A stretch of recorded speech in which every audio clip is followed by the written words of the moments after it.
Real true education, not fake news. You're welcome back. Just when the Christmas hens are in it, we take a wee look at whiskey, and I do recommend you look at videos number 22. You'll see these are the 22 series, 22 and 22A below. You'll get them, they're a year old now. But those two videos give a good resume and a good rundown about the world's whiskies. And if you haven't seen them, have a look at them, because there's no point in me refreshing them again. Now, I apologise for being a bit late because a lot of things going on, but we're just going to look at what has happened in the meantime. Is there anything of significance that has happened in the whisky world in the meantime? And I will stand over nearly everything of what I said in the original 22 and 22A videos, but I would also say there's very little new, because it's an industry that's very conservative. It doesn't need to change all that much, and you have all the detail you need there.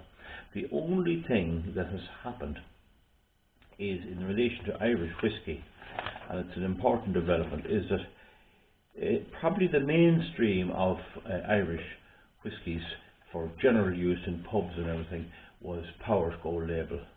And Power's Gold Label used to be pure pot still. That meant that 40% of the grain was malted, which was barley. 40% of the remaining 60% was also malted, and in the case of Irish Distillers, they use barley as well for the 60%, so it's all barley. It doesn't really matter. They're allowed to use any grain, such as wheat or rye, as is ordinarily grown in Ireland, and oats or any of that, but the barley is actually the best of them, and so they use 100% barley, of which 40% is malted. And that's, I give the history of the pure pot still Irish whiskey in I think it's the second video you'll get there, 22A, but you'll get it there. So in about mid-1950s, something around 1958 or 59, around that, Power went from being pure pot still, which it always was, to having 30% of grain whiskey, of cheaper, easier to produce, matured grain whiskey, which gave it the unique Power's Gold Label whiskey we have today. And because of that, Power's Gold Label still has the highest proportion of pure pot still Irish whiskey of any of the whiskies that are produced. And I only know of pure pot still whiskey being produced by Irish Distillers. The rest are all malt and grain whiskies, including Bushmills. Now, the thing is that Power's Gold Label with that is a blend, and with that blend, it's very, very suitable for Bailey's cream, that type of stuff, liqueurs. It's very suitable for Irish coffees and Irish whiskies. In fact, I know of no whiskey as suitable for those treats, those Irish coffees, hot whiskies, and the various liqueurs, cream liqueurs, as Power. It is a very sweet, clean, good whiskey. So I'm not knocking it at all. But anyway, they persuaded John Power way back, I think it was him, he was still around, to go for this reduction, and he didn't approve it. Apparently there were those who wanted to stay with the traditional pot still. So that was all right. So for a long time, in fact, there was only one pure pot still whiskey available in Ireland, and that was Redbreast. Now, Redbreast was originally from the stable of Gilbey's and Company, but they got it from Jameson in Bow Lane in Dublin. At the same time, J. Mitchell and Company, who were a wine merchant, used to order casks. They used to order casks from Jameson, and they used to be marked with spots, green spots and yellow spots. And so to this day now you can buy Mitchell's with the spots on it. And they're both they call them single pot still. Now, I think it's Irish law that prohibits the use of pure, but it's very bad law, because pure pot still is a unique brand of Irish whiskey going back a long time, going back to about 1860, I would say. And so the law probably doesn't allow them to use the word pure, so they adopted the Scottish term single, which means it comes from one distillery only. But Irish Distillers in Middleton and Cork, where it's all produced, they bought over Jameson, they bought over Powers from Dublin, and they moved the whole lot down to Middleton. It's all made there, even though they would have kept the brands and tried to copy them as best as they can.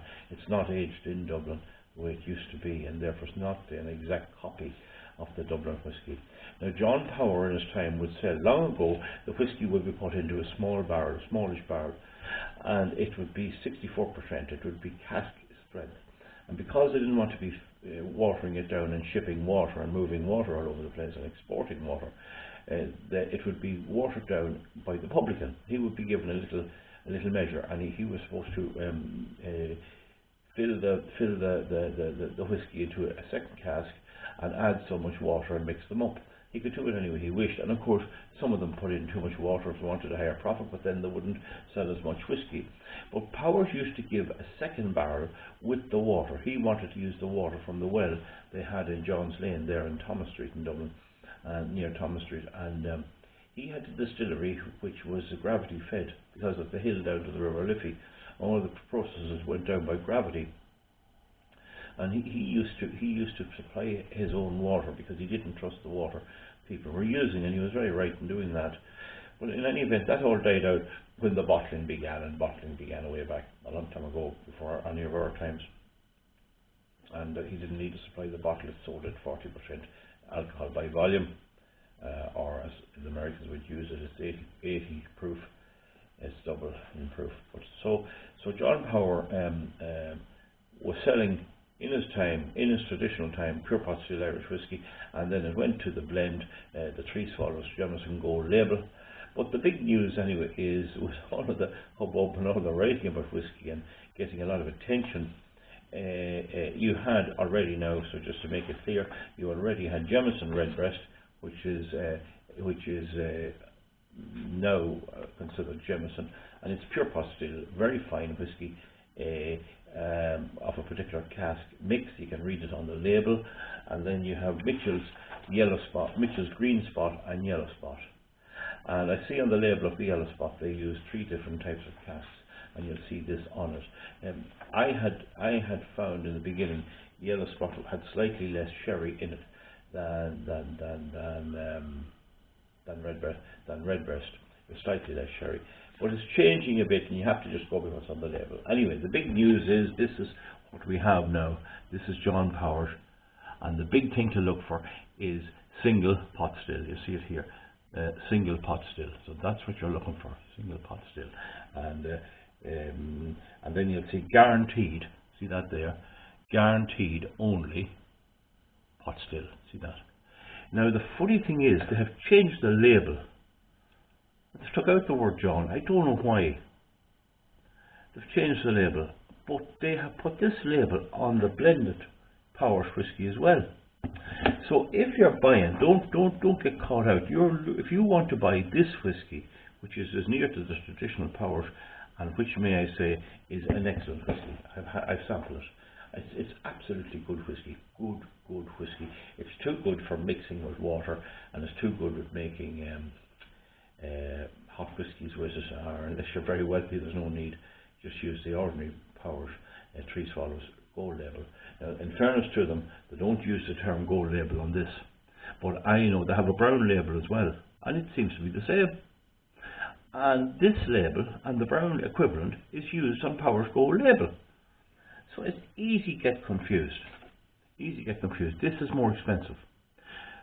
So this appeared on a shelf way back in June, and I got it for €30, but it's open price since. So that's what you're looking for: single pot still, guaranteed. Guaranteed. If you can see that there, that's that label there. So guaranteed pot still whisky, and it's in that kind of a bottle. So it's recommended, and that's the big news in whisky, in Irish whisky, and indeed world whisky that I know. Powers single pot still, John Powers, and it still has the Three Swallows name on it, and it will definitely come out in an older whisky. Now you can still buy the gold label, Jameson Gold label, in a 12-year-old blend. And again, what you're looking for is, and I think I have it written here somewhere, what you want to watch out for is, and I don't know why they do this, I don't know why they insist on this, I'll carry on, but what you're looking for is is pot still character. Now, if you see pot still character, so this is 70% pure pot still. Pot still character means that the majority or the most of the whiskey is pot still. But still, it shouldn't be on it really. I don't. It's pot still character. It is, of course, that. Now, Jameson is 50-50, 50 grain whiskey and 50 pure pot still, and Paddy's about 30 pure pot still and a grain whiskey. So that's it. We'll see. Is there anything now? Just to pause this now to see. I'm surely forgetting something. Yes, I think this is. There's no age. There's no age on the bottle. I'd say this is the first out of the cask. So I'd say this is about 7 to 8 year old. So that means they started making this back about 2012, 2013. So that at that stage there was a kind of a renaissance in interest in whiskey. There was 28 distilleries in Ireland when Alfred Bernard inspected the place in 1886, and that was whittled down to just 2. That was Irish Distillers in Middleton and Bushmills in County Antrim, and now there's a few more, and there's one called Slane whiskey, and if you see it on the shelf, I don't know what's in it. I don't know what exactly. I'd say it's a malt, but whatever it is anyway, I can say it's good. It's not bad stuff at all. It's not too expensive. Slane, S-L-A-N-E, made up in County Meath. I think it's made on the estate of Lord Henry Mount Charles. But anyway, fair play to him. It's good. It's good stuff. So with that, folks, we leave it, and we'll see you back for something else. That's all we need to know about whiskey. I recommend you sample this sometime during the year. I'm sorry for not being out a bit earlier with my video for Christmas, but that's the way it goes. So we'll see you back then for something else, and a thumbs up please, or a thumbs down.